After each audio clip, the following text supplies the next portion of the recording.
990 AM, 89.3 FM in Winnipeg. Turn to CBC News for the Democratic National Convention as delegates formally choose Kamala Harris to face off against Donald Trump to be the next president of the United States. Join Chief Correspondent Adrian Arsenault and our team of journalists in Chicago for all the updates. The Democratic National Convention, August 21st and 22nd at 9 p.m. Eastern on CBC Gem, CBC News Network, Explore, and local streaming channels.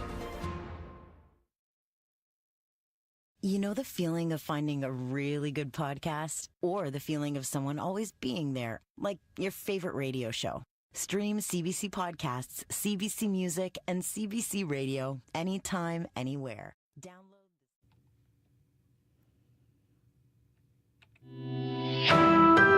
This is CBC News. Good afternoon, I'm Rosanna Hempel. At 12 o'clock, it's 25 degrees in Winnipeg. Sun and cloud today, hazy skies as well, a high of 30. It'll feel like 35. An expert in supply chain management says a rail shutdown that could happen later this week could lead to economic chaos, especially in places including Manitoba, which rely on rail transport. Both CN Rail and Canadian Pacific Kansas City have announced their intention to lock out workers Thursday. The unions representing workers also plan to strike. Fraser Johnson is an expert in supply chain management at Western University's Ivey Business School. He says in places such as Winnipeg, the rail companies touch almost everything that consumers use, from fuel to food, autos, and consumer goods. For the agricultural sector in Western Canada right now, it's a significant story because the farmers are starting to take their crops off the field.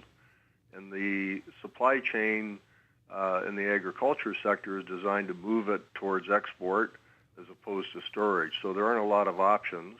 Johnson says this would be the largest rail disruption seen in Canada. Winnipeg police say if you get a call from someone saying they're from your bank or credit union, you should hang up and call your financial institution directly. Police say they've received a number of reports lately of fraudulent calls claiming to be from a bank. The caller then says their accounts have been compromised or there have been unauthorized transactions. The caller then asks the victim to transfer money, claiming that will secure it. Police say financial institutions will never direct them to move funds or ask for identifying information over the phone. A controversial real estate purchase will be the focus of a federal committee meeting today in Ottawa. The Government of Canada is buying a $9 million condo on what's known as Billionaires Row in New York City. It will be used by Canada's Consul General. Janice McGregor has more. Notwithstanding that Global Affairs got a bit of a deal on this, paid significantly below its original asking price, the $9 million price tag did cause some consternation earlier this summer. Does a humble public servant really need a bathroom that's clad with Italian marble? But when the paperwork came out on this, the business case became more clear. The current residence for the Consul General was purchased in 1961. It hasn't been significantly updated since the early 80s. And after some COVID delays, renovation costs had ballooned to well over $2 million. So government asset managers decided to sell the old place as is and buy a new one that didn't need so much work. The old place was listed last week for $13 million. So if the government's able to get that in today's market, the people of Canada might even come out ahead in this. Janice McGregor, CBC News, Ottawa. Winnipeg police are looking for another suspect in the homicide of 56-year-old Edgar Allen Bear. He was found in the 1200 block of Selkirk Avenue in March of this year. Bear had been shot. One man has been arrested and charged with second-degree murder. Police are now looking for 25-year-old Brianne Joan Briere. She's wanted for manslaughter and obstructing justice.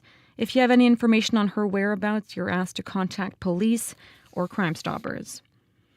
Inflation is moving at its slowest pace since March 2021, and that's according to Statistics Canada, which has released its data for the month of July. It shows that inflation slowed at a rate of 2.5%. That is down from 2.7% in June. The CBC's senior business reporter Anis Hederi has the details. 2.5% inflation, a drop in the inflation rate again compared to July of last year. The number is in line with what many economists were predicting, so no big surprise. Overall, prices in Canada are still going up, but at a pace that's within the Bank of Canada's target range. Statistics Canada is calling the slowdown in inflation broad-based, though it points out lower prices for cars and electricity were some factors here. With overall inflation continuing to slack, economists' predictions still hold, essentially that interest rates will be cut again. But there are other economic indicators to watch too, like the employment rate. Slowdowns in the job market could determine just how much and how quickly interest rates come down. After the Bank of Canada lowered its policy-setting interest rate twice over the summer, it will make its next announcement on September 4th. Anis Haidari, CBC News, Calgary. Specialist divers are back in the water off the coast of Sicily.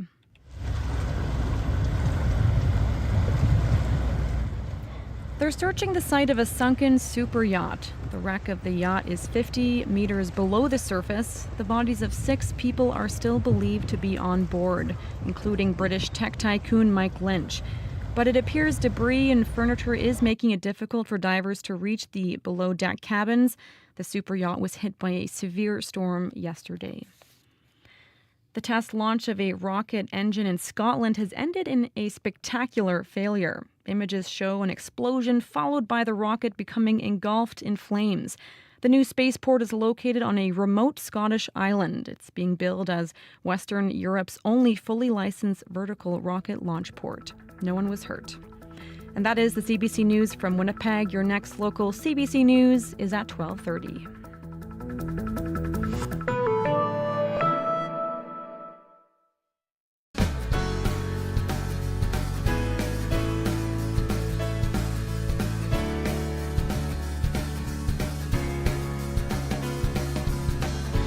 Good afternoon and welcome to Radio Noon. I'm Laurie Hoogstraten, filling in this week for Janet Stewart.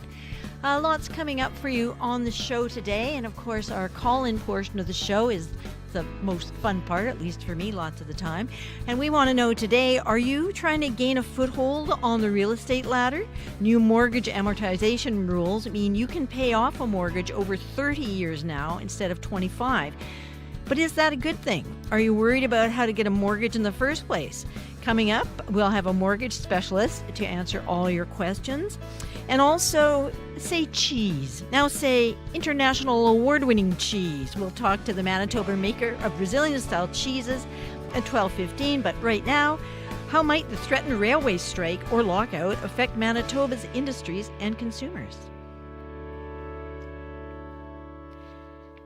With Canada's 2 main railway companies on the brink of a major labour dispute, thousands of railway workers could be off the job by the end of the week. Canadian National Railway and Canadian Pacific Kansas City are in a standoff with the Teamsters Union. Over 9,000 workers could go on strike or face a lockout if a deal isn't reached by Thursday. Thousands of kilometres of rail tracks radiate from Manitoba, supporting industries of all kinds. But what impact will a strike or a lockout have on the province? Barry Prentice is director of the Transport Institute at the University of Manitoba. Hello. Good morning, or afternoon, I guess. Well, just barely. We'll see. Morning is still good. It's early days yet. So tell me, Barry, how important is rail transport to Manitoba?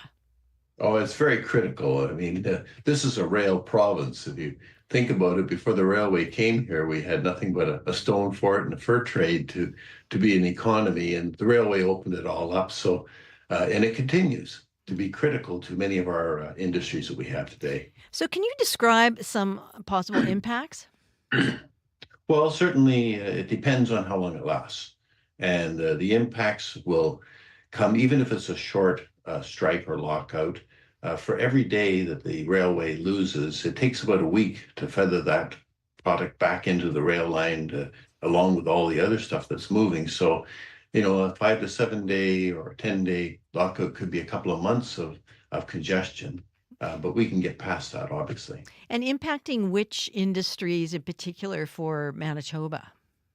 Well, certainly the grain industry is the big one, and the harvest is coming off, so that's going to be something that's very immediately felt. But other industries too, anything that's shipping product out in containers, going to the U.S. or overseas is not going to be moving. And of course, some things we don't often think about, but cars are moved by rail, lumber, potash, a whole host of commodities that move by rail. Some of those are more critical to Manitoba than others, but nonetheless, they'll all be affected. Yeah. So can you give us a bit of expert analysis, kind of describe the current standoff between the rail companies and the Teamsters Union from your perspective?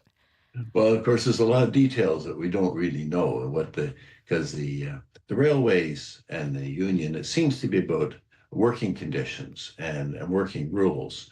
And to some degree, we have to have sympathy for the rail workers. They're operating out all weather conditions and they're away from home by definition because the railway operates 24/7 and it's a spatial industry, so you're on the move.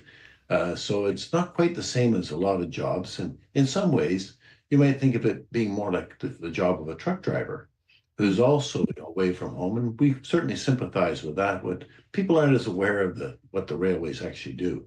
So the issue is not so much money as lifestyle balance. Yeah, and money is certainly a pain reliever, and they are paid well, so that certainly helps, but that only goes so far, I suppose. What about workers, recruitment and so on? Is that an issue? Well, there is some comment about that, in that the railways haven't been able to recruit, and therefore they want to move employees around more, which is what the union is saying. I seem to have a hard time believing that, given the wages that are paid. The average wage in a railway is something like $99,000. And if you're a locomotive engineer, you're making much more than that. So it seems hard to believe that they can't attract people to that job since we have unemployment. But again, that's the statement. So what do you think is going to happen with this potential labor disruption? What's your prediction? I'm always an optimist. I'm hoping that at the last minute they resolve it all. But I'm also a realist in that, they've sort of dug in pretty hard, and it looks like they might be waiting for the government to come in and be the parent and sort this out. And how do you think the government what's they're thinking? Because it's a minority government. That's true. And that makes it much harder because they are depending on the NDP to keep the government in office. Now, presumably the Conservatives would not allow a strike to go on either. So they would certainly pass the parliament. But, we don't know. Things could happen. But the reality is that they would have to call Parliament back together, and it would still be time. Mm-hmm. So are there transportation alternatives for the industries affected?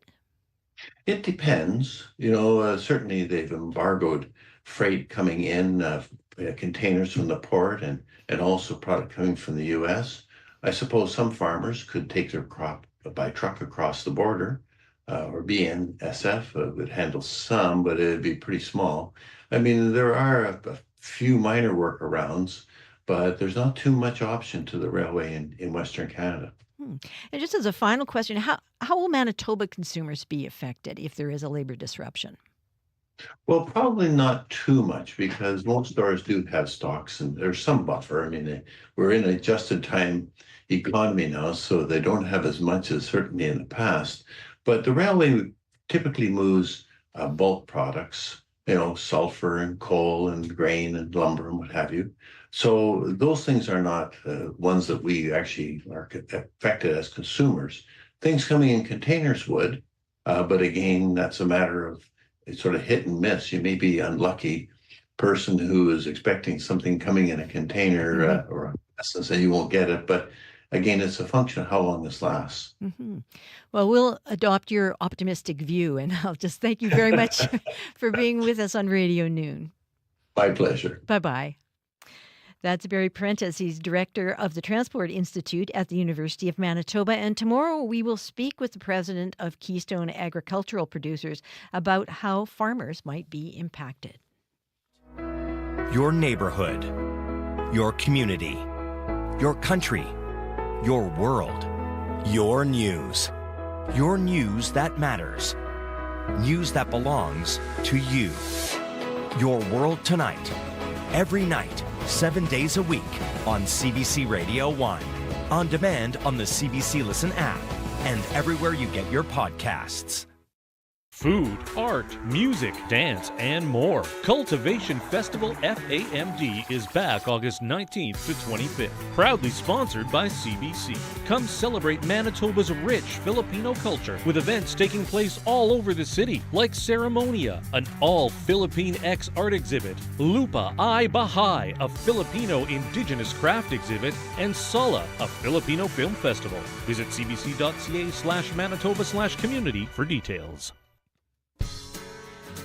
You're listening to Radio Noon at 89.3 FM, 990 AM. I'm Lori Hoogstraten, filling in for Janet Stewart. Coming up later in the show, are you planning to break into the real estate market, maybe buy a house? How are you feeling about securing a mortgage? We want you to call us with your questions after the 12:30 news, or you can text right now at 204-588-7355. But after the news, 204-780-0893. And coming up in just a minute, a small Manitoba cheesemaker wins big in New York. We'll hear about unique Brazilian dairies medal at 12:15. That's just coming up in a few seconds, actually. But I've got some time to let you know about the weather.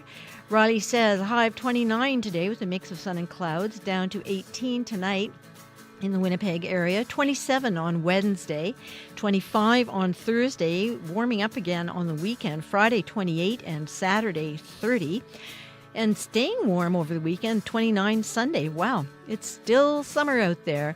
Some temperatures for you around the province right now. In Brandon, it's 24 degrees, Churchill is 22, Dauphin reporting 25, in Gimli, it's 21, in the Paw, 23 degrees, in Thompson, 18. Winnipeg is 26 degrees. And at the airport, they're seeing some smoky skies. You're listening to Radio Noon.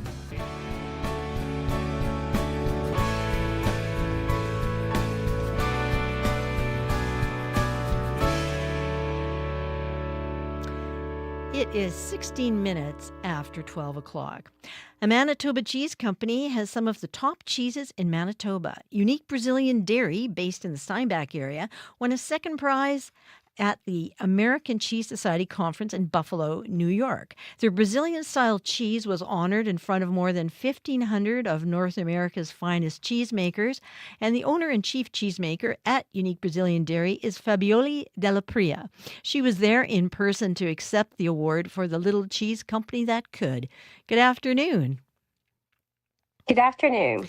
So tell me, how did it feel to win the second place prize at the American Cheese Society Conference there in New York? It was amazing because we weren't expecting that. So then when they called my name, there was like, what? Me? And then what happened? Did you have to go up to the front, or how did it work? Well, yeah, suddenly, because you don't know that you won until you actually see your name on the panel, like a giant screen. And then you have to get up and go there and get your medal and get recognized. So it's like a bunch of like events that happen so fast, and then you're still in shock. So I almost have to be guided Did you have get the medal. Did you have to say anything, or just thank them? Gladly not, because I had nothing prepared. Phew, that was lucky. So tell me, what motivated you to enter the competition in the first place? As in a small company, it's hard to get someone with the knowledge in cheese, like to try your products and give you, advice and etc. And I found that a good opportunity to do that, because at the American Cheese Society competition, you get international judges that judge in France, World Cups, and super important people in that field to actually look into your cheese and give you a sheet after the competition with some feedback. So I thought that would be a cool idea of like just submitting some samples and see what they could tell me on how to improve my cheese making. And then suddenly I was there and I got second place in my category, which is fresh Spanish Portuguese cheese unripe. And who usually wins in that category? Were you a bit of an upset win? Well, we won a second place over a company that produced cheese in Chicago since 1964. Yeah. So I feel very proud. That is quite an upset. So tell us more about your special cheeses. How are they different from North American varieties? So first of all, we have a fresh cheese, mild, unripe, which means that it's not aged. Good on salads, on pasta. It's a very unique taste with a texture like fresh mozza. So it's a very unique cheese to try. And that's the difference, right? So we use different cultures, we use a different process than what is cheese making here in North America. Some of our equipments are acquired only in Brazil because there is nothing compared in here. So it's a pretty unique cheese making. What did you think when you moved to North America and experienced North American cheeses? I suppose you had exposure to them before in Brazil, but did it seem quite different? It's very different, and we got here, and it's more on a European style. So all the cheeses are like sharper, and we are missing like the freshness, the milk side of it. You know, the more less acidity cheese. So it's quite different. It's quite a change. And then we're just like looking into make some cheese for us, for our family, for our fun. And suddenly we get into a business. So, yeah, tell me about that, how you arrived here and what your plan was and how you've achieved your unique Brazilian dairy. What's the story? Yeah, we never meant to make cheese. We have a small farm in Brazil that we used to make cheese there. Again, just for family and friends. It was very a personal cheese making, hobbyist. And we just did the same here. We started a hobbyist cheese making just for family and friends. And every time someone tried that, they used to say, "That's so unique, you have to sell it," until they convinced me that I actually should sell cheese. So we went to a first farmer's market. We were sold out. And from there on, we just like slowly increase production and gain retail stores. And we're just up to increase business as we can. Yeah. So it's called a unique Brazilian dairy. So does that mean you've got like cows on the premises? You start with the cow and go forward making the cheese? No, we got the milk from a farm called Stony Brook. We work with pasteurized organic cow milk, and their cows are mainly on grass, so it's 80% and up. So that also contributes to the taste of the cheese, which gets closer to Brazil, because in Brazil, cows are mainly in grass too. I see. So that's more of a Brazilian cachet as well with the grass-fed. Yeah. Well, and tell me, before I let you go, what has winning the medal meant to your business and to the community? I think two things happened. Like we put a pin on Manitoba for cheese making. And it was fantastic because like on the panel, bigly, like beside the name of my cheese, it was also Bloom North Manitoba, which made me so proud. And then I love the idea that I have people around say, "Hey, I saw you on news and I love your cheese and I'm so proud. Like we're Manitobans." So I enjoy like having people celebrating with me, and I really invite all the Manitobans to be proud and to be able to celebrate, because we have award-winning cheese and we won big in New York, you know. So not only Manitoba, but Canada did an amazing show in there. We won many prizes, and I invite like every Manitoban and every Canadian to be proud, because we have really, really good cheese here. That's fantastic. And just before I say goodbye, what was the exact cheese that you won with? Because I know you have various ones. I won with Minas Fresco, which is a fresh and soft mayo cheese. And you can combine it among as many dishes, but you can also just slice it out and have it. All right. Sounds good. Well, congratulations. And thanks very much for being with us. Thank you so much for inviting me over. Bye-bye. And that's Fabioli Della Pria. She's with Unique Brazilian Dairy. And to find out where to get your hands on some of those cheeses we've been talking about, you can find Unique Brazilian Dairy on Instagram and Facebook.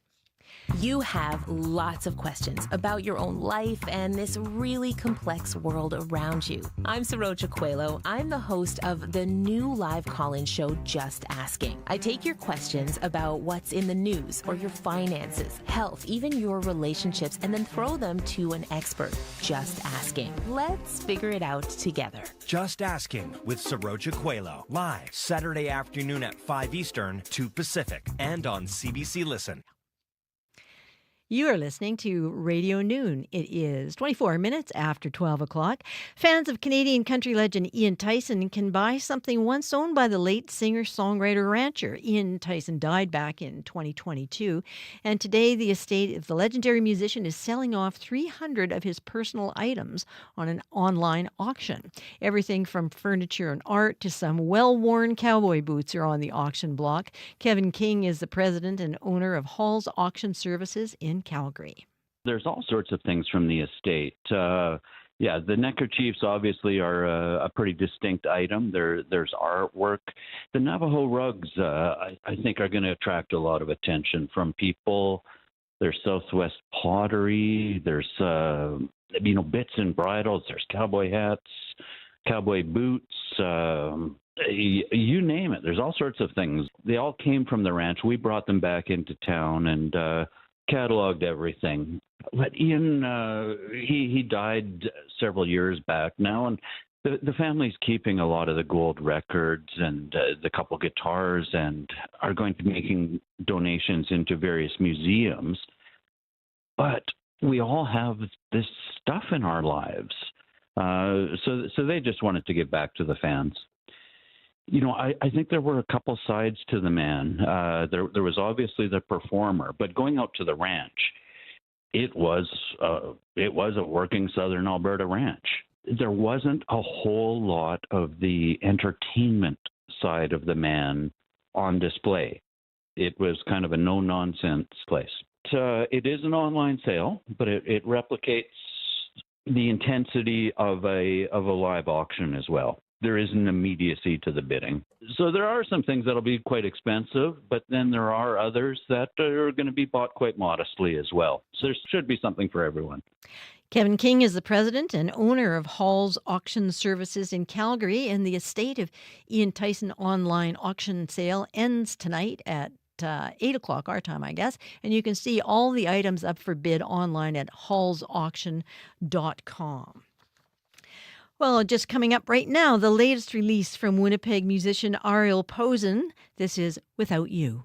It's been a while since I felt like myself, swimming round, laps in my head, treading water, nearly drowning.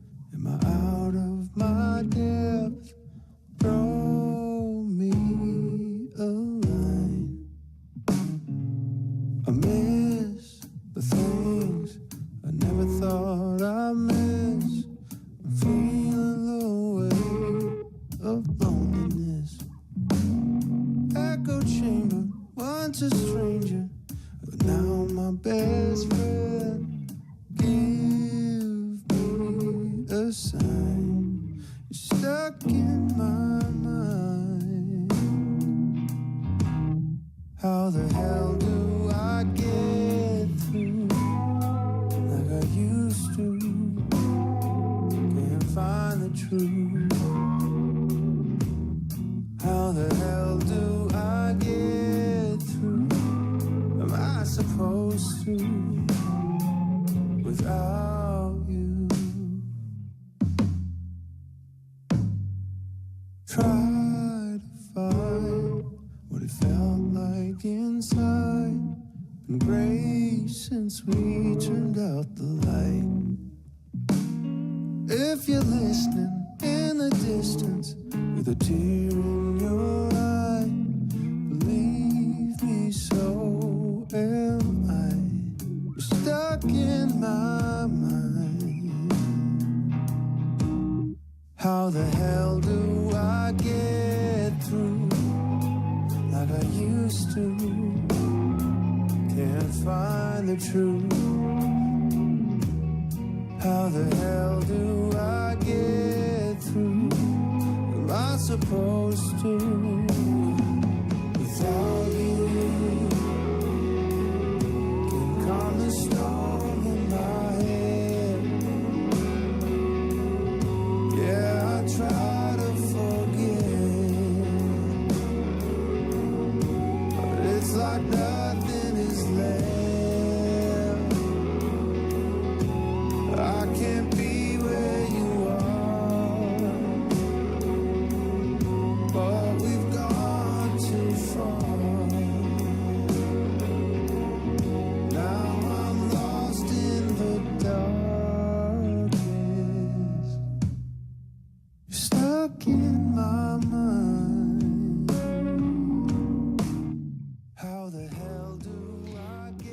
That was Without You from Winnipeg's own Ariel Posen. You're listening to Radio Noon, and coming up after the 12:30 news, we want you to call in and tell us if you're planning to break into the real estate market and buy a home of some kind.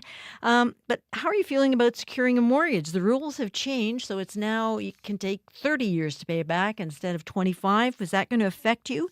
We're going to have an expert, a Dominion leading Center Mainstream Mortgages, Peter Paley will join us. So do let us know what you're thinking. And if you have any questions, he can give you some good advice. So give us a call at 204-780-0893 after the news.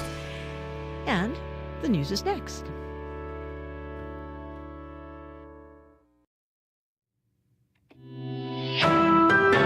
This is CBC News.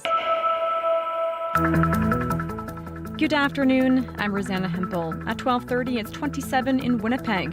Sun and cloud today, hazy skies as well. It'll feel like 35. A West St. Paul man has been charged in connection with a kidnapping and robbery. Winnipeg police got the report early Friday morning. A male victim was beaten and abducted from his Inkster Gardens home by two men last Tuesday night.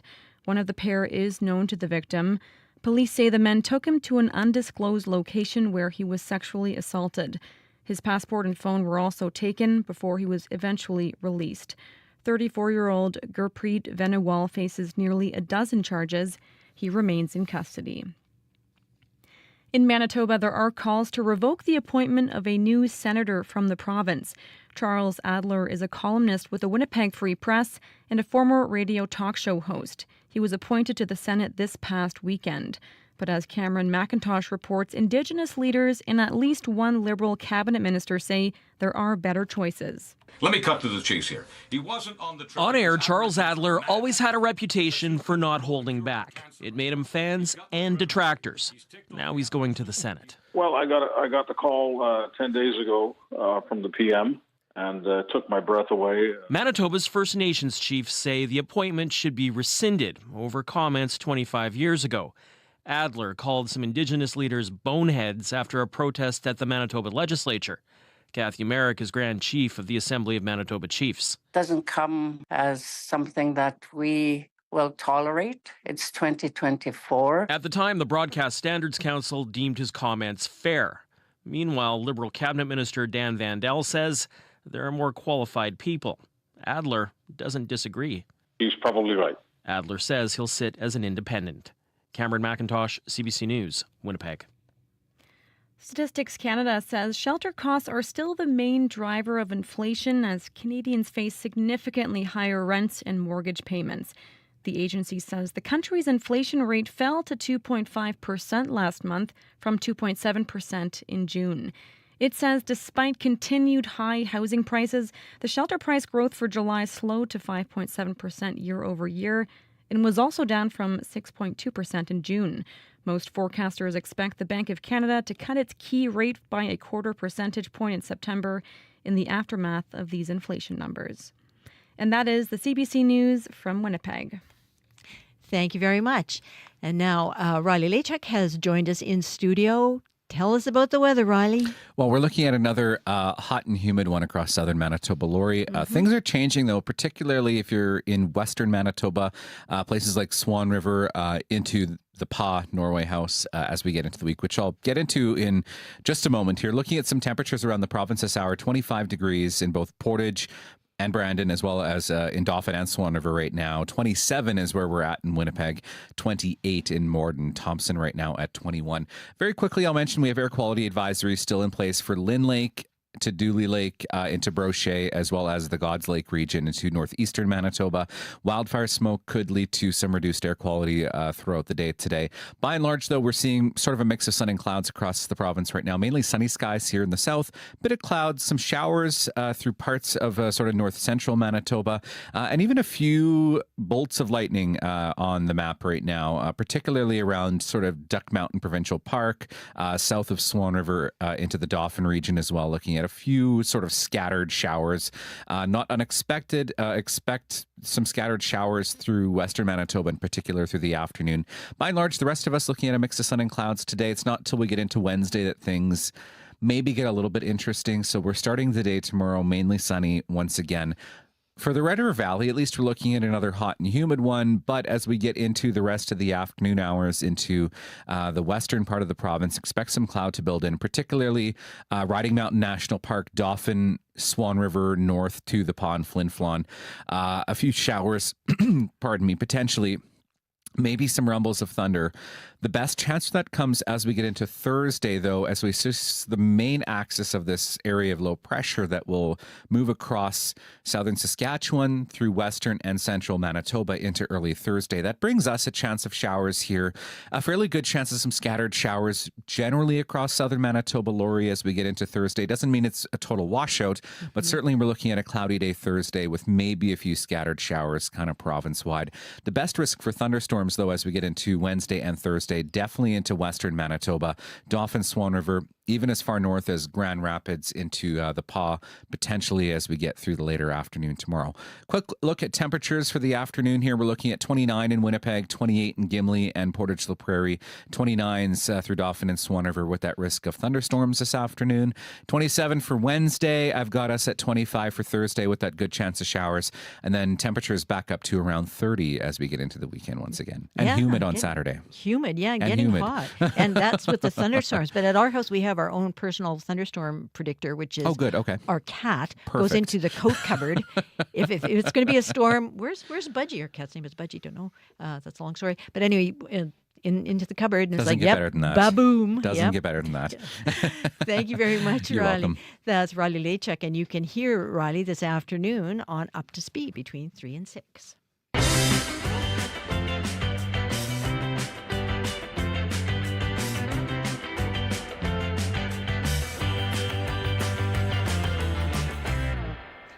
You're listening to Radio Noon. It is 24 minutes before 1 o'clock. I'm Laurie Hoogstraten, and we are looking forward to you giving us a call at 204-780-0893, because we're talking about mortgages and buying a house and how to do it and should you and so on, because there seem to be a lot of for sale signs propped up on lawns of homes and condo buildings, and new amortization rules that I think kicked in today are supposed to help more Canadians break into the housing market.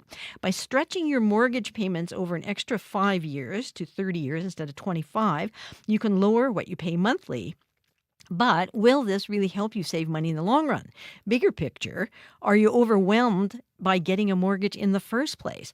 To help answer all your questions about mortgages, Peter Paley joins me in the studio. He's a senior mortgage professional with Dominion Lending Center Mainstream Mortgages. Hello, Peter. Hi, Laurie. Thanks for having me. Well, thanks for being here, because it's the kind of thing where there's so many things to take into account, and people plan for a long time, try to look around for the perfect home at the perfect price, and there never seems to be a perfect time. So if you have any questions about mortgages and home buying, or want to tell us your experience with mortgages or home buying, give us a call, 204-780-0893, or you can text at 204-588-7355. So I was saying, Peter, there seem to be a lot of places available on the housing market right now. Is it a buyer's or a seller's market at the moment? I would think it's more of a balanced market. Like, we're seeing a lot of really prime listings get multiple offers, and then we're seeing some maybe not so prime listings pass offer dates. My husband and I right now are trying to sell our house. We just listed our house today, so we're playing that waiting game right now. So, and what are the factors that make it that people want to sort of bid above the line, as they say, or that make people have to come down? Is it a condition of the house or the neighborhood? Yeah, it's condition of the house, location. Yeah. And just also some amenities that are nearby the home, or what the home actually has, and what upgrades or improvements have been made to it over the years. And what do you think are the main things that people look for, like when they're going to try and put some money down on a house? What's the most important factor? Is it the state of the neighborhood or the yard? Or I think that's such a personal thing for each and every person, whether you're going to buy more rural, live on the lake, or be more in an urban center. That's such a personal preference. Sure. Now, a longer amortization period with lower monthly payments sounds like a good thing, but is it really? Well, that's also a comfort level. So when we're giving advice to our clients, it's really important that they understand their mortgage terms and that they're comfortable with their payments. We want to make sure that they're not stretched on their monthly budget or are going to run into problems 6, 12, 18 months down the road. Right. So, for example, that program you're referencing just came into effect in August, and it's for new construction only. So if you have less than a 20% down payment, you'll be able to apply for a 30-year amortization. I did some calculations just to give you an idea what the difference would be. So on a $500,000 purchase, under the former rules, which would be a 25-year amortization, you'd put down 5%. That's $25,000. That'd give you a mortgage of $475,000. The mortgage insurer would add their premium to the mortgage for the privilege of putting less than 20% down. So on 5%, that's $19,000. Your mortgage would be $494,000. And at current interest rates, that'd give you a monthly payment of about $2,786 a month. Under the 30-year amortization, your payment would drop into about $2,550 a month, so a difference of $235 a month, which could help somebody out on a monthly budget. Whether that's a good idea or best for your family, that's really a discussion that you need to have together to make sure that that's something that you want. Right. Yeah. Well, give us a call, 204-780-0893 if you have any questions or comments. And we have Jordan on the line. Hello, Jordan.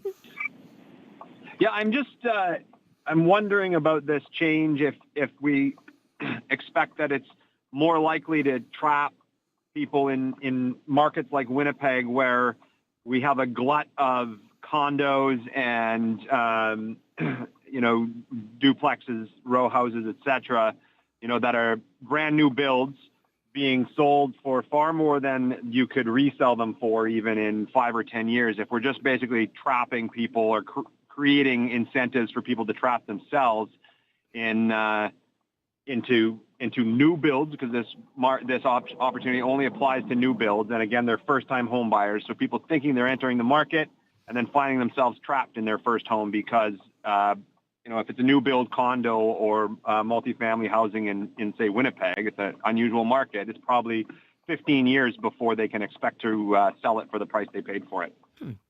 What do you think, Peter? Well, I wouldn't want to really predict what future market predictability will be because we just went through such a rapid 5 years of price acceleration during the pandemic. Yeah, but even in the last 5 years, those prices haven't. If you look at the secondary value of new build condos and row houses, et cetera, in Winnipeg, you'll see that the resale value still hasn't reached their new selling price 5 or 8 years ago. It's definitely something that people need to consider when they're speaking to the realtor or their mortgage professional, how long they plan to be on the house and if resale is going to be something that comes into play. We're also experiencing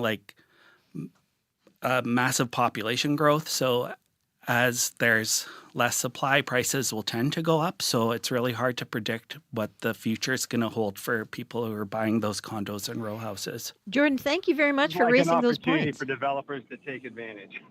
Thanks a lot. Thank you, Jordan. Thanks very much for the call. Let's go to Bob. Hi, Bob. Hello, Bob. Are you there? Oh, I think we've lost Bob.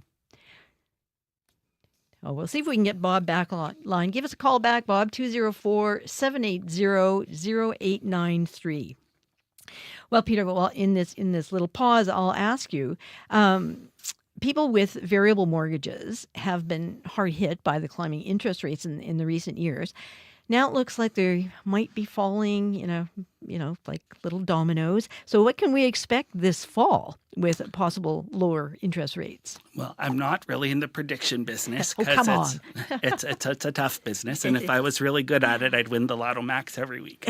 However, we are predicting interest rates are going to come down. Inflation numbers were released this morning and they were lower than They have been and came in on consensus. We're expecting the U.S. Fed to also lower rates, so we think Bank of Canada will follow. That's good news for variable rate holders.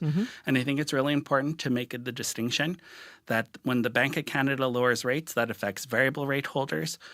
Bond yields affect fixed rate mortgages. So there's two sets of criteria we want to watch: the Bank of Canada and 5-year fixed rate bond yields. Okay, yeah, I want to find out more about that. And have you been thinking about buying a house? Are you wondering whether you can afford it? Give us a call, 204-780-0893. So just the idea of getting a mortgage is pretty overwhelming for most people. How should someone shop for the best rate? How do you do that? Well, you should contact a mortgage broker like myself.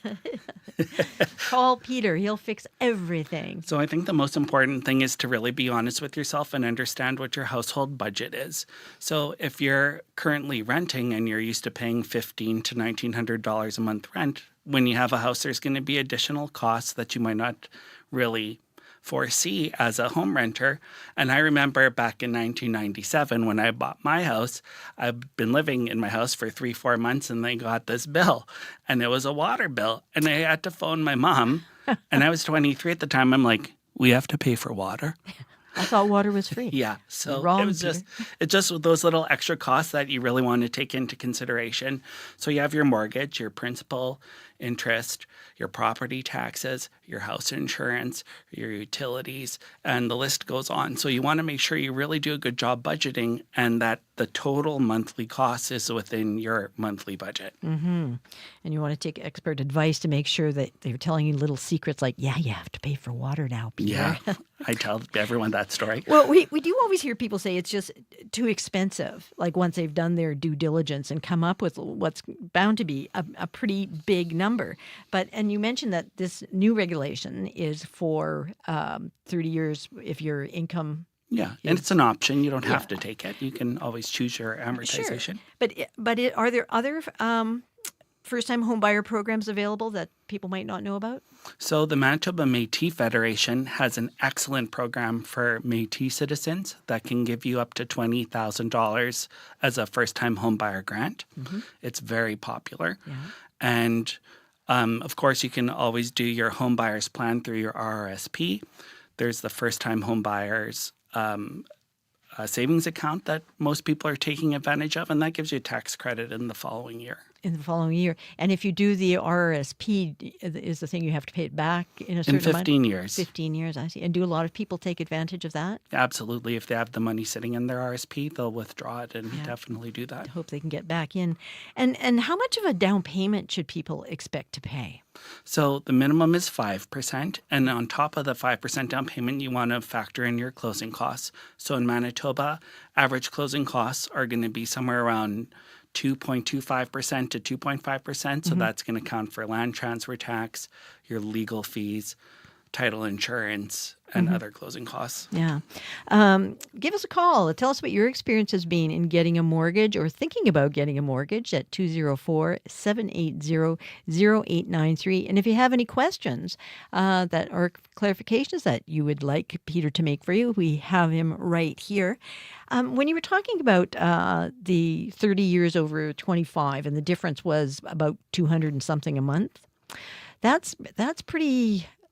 In some ways, that doesn't seem like a lot. And on the other hand, if you're getting into having a mortgage, shouldn't you have more wiggle room than that in terms of your monthly payments? So it really would depend on your personal situation. So if you're a double income family, like that $235 might not seem so high. But if you're a single income person, that $235 is going to give you a lot of freedom. Yeah. So it's going to really depend on personal circumstances, in my opinion. Yeah. And how much of a mortgage payment down payment do people tend to make? So it's very popular to put down 5%, but we do encourage people, if they do have a little bit more, to do that. So CMHC and other mortgage insurers charge a premium, so you can pay a smaller premium if you put down more down payment at 10%, at 15%, and so on. Yeah. And what's an insured mortgage? How does that benefit the buyer? So that allows you to put down less than 20% through the mortgage insurers. And also, upon renewal, you'll probably get the best rate going forward. There's a big discrepancy right now, and people, I don't think, really understand with some of our lenders and the banks, where the insured mortgage rate is a lot less than the uninsured mortgage rate. And then you have lenders like our credit union partners that offers the same rate across the board. But banks and other lenders will make a distinction because they feel that they take on more risk when the mortgage is uninsured. Okay. But it costs more to get an insured mortgage? Well, you have to pay the premium. Right. Right. So, and what about people are kind of nervous, and rightly so, when it comes to renewal rates and payments? What advice do you have about that? Okay, so first thing is don't panic. Everyone thinks their mortgage payment is going to double or triple, and it's not. It's going to go up by $100, $200 probably on average, but you will have options. So depending on how your original mortgage was registered, you may be able to lengthen your amortization. Or if you have enough equity built up in the property, you may be able to do a refinance and even consolidate some outside debts into one low monthly payment. Give us a call, 204-780-0893 if you have any questions for Peter about your viability for getting a mortgage, or maybe you've had a good or bad experience with getting a mortgage. And what's making you either hesitate or want to jump into the market? 204-780-0893, or you can text us at 204-588-7355. And I have a whole list of questions here for you. So good to have you here. Yeah. So how did the amortization rules of 30 years versus 25 impact people wanting to get a mortgage? Is it a strong enough incentive? We're just talking about the differential between your monthly payments. So you're looking at a difference of about, 50 cents per $1,000 of mortgage. And that actually makes a big difference from qualification rules, because now we have the stress test. So whether your mortgage is insured or uninsured, lenders are increasing the interest rate just to make sure that if rates do go up in the future, that you'll be able to make those payments. So having a 30-year amortization is going to mean that someone with a smaller amount of income can probably qualify for that $500,000 home that we talked about, as opposed to qualifying at a 25-year mortgage. Okay. We have Steve on the line. He has a question for you. Hi, Steve. Hi there. Thanks for having me. I want to know how one goes about buying a recreational property with an existing mortgage. So you're buying like a recreational property, like a cottage, and you're trying to take over that mortgage, or you mean you're the mortgage on your principal residence right now? Yeah. Okay, so there's a lot of different ways we can do that, and I'm just working on an application for a client right now that's very similar to this situation, Steve. And so what you can do to buy a recreational property, it really depends if it's 3-season or 4-season. So if it's 4-season, all you need is a 5% down payment, and we just try to make sure that you have enough income to qualify for both mortgages. If it's a 3-season property, then you're going to need minimum 10% down payment. Good to know. Yeah. Where are you thinking of buying a place? Is it like a summer cottage or something? Yeah, just something that the family can enjoy. And, we've purposely kept our mortgage open. We haven't paid it off, but we wanted to keep it open, so thinking that we could just add on to it, buy a property and add on to our existing mortgage. But we don't know if that's a playable card. Yeah, so depending on how much equity you have in your property, you may be able to actually borrow enough money to just pay for that new property in cash. Or else what you can do is keep the mortgage on your existing home and then put a separate mortgage on the vacation property. And you can maybe access some equity in your existing home so you have that down payment. I hope that helps you. It certainly does. Thank you very much. Well, thank you for calling. And we have a couple minutes left. If you want to ask Peter a question, give us a call, 204-780-0893, or you can text us at 204-588-7355.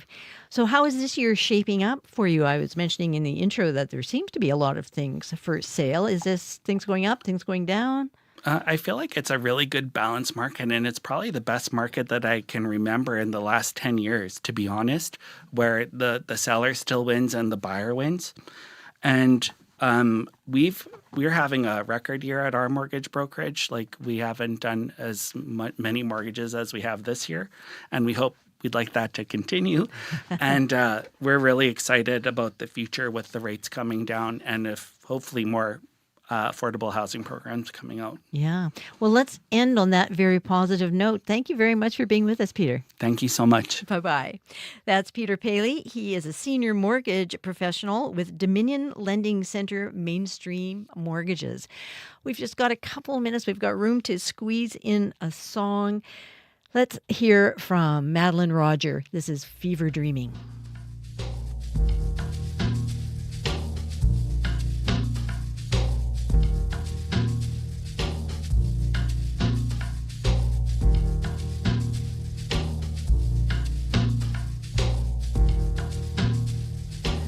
You caught a fever dreaming of everything you imagined you were missing, like a rich mom who died too young, left you everything so you could do whatever you wanted.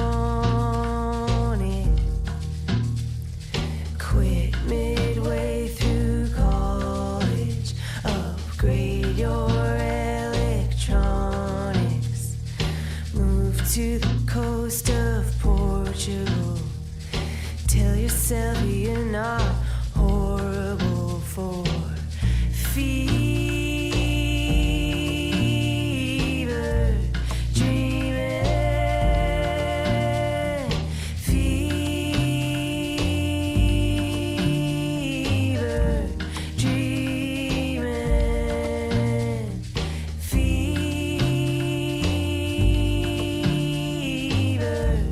dreaming,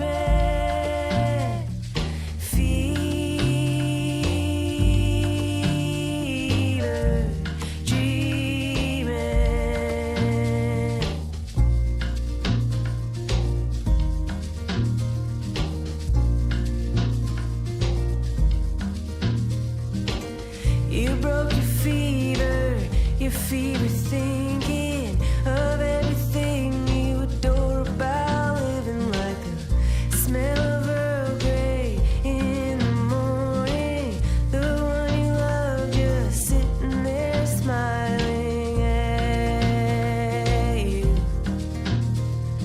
Tulips on the avenue, children walking 2 by 2, finding an extra 20, knowing it's temporary to be fever dreaming, fever dreaming, fever dreaming,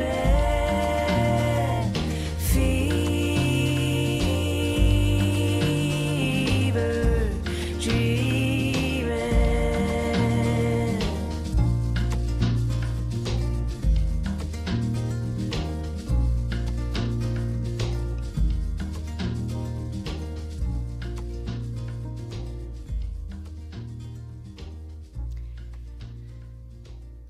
That's from her upcoming album. That was Fever Dreaming from Madeline Roger. You're listening to Radio Noon. It's coming up to just a couple minutes before 1 o'clock. I'm Laurie Hoogstraten, filling in for Janet Stewart. And you can join Chloe Friesen on the afternoon show today, Up to Speed from 3 to 6.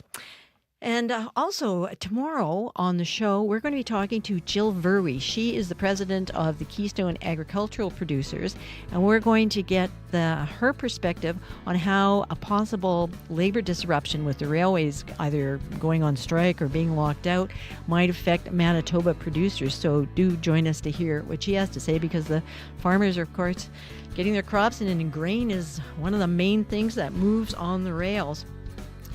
Well, it's been an interesting show today. Thanks for being with us. Thanks very much to Marshall Hodgins, who is behind the board there, and Wendy Parker is our director, and Brad Lillies is doing the YouTube thing.